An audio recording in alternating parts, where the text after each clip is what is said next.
ආයුබෝවන් මෙන්න උණුසුම් පුවතක්. 2025 පළාත් පාර්ලිමේන්තුවරණය පසුරු 2 වන විට ඡන්දය ප්‍රකාශ කිරීමේ ප්‍රතිශතය පහතින් දැක්වේ.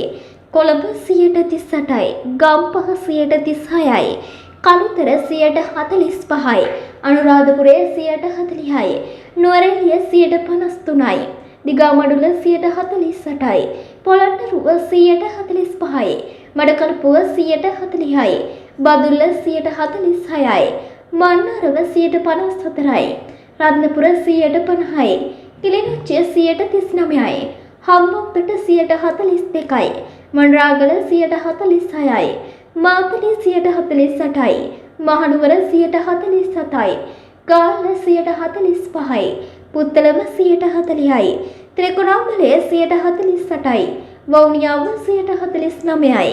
මෙවැනි උණුසුම් පුවත් ලදසනින් දැනගැනීමට අපගේ YouTube channel එක subscribe කර bell icon එක ක්‍රියාත්මක කරන්න. ඔබට සුබ දවසක්.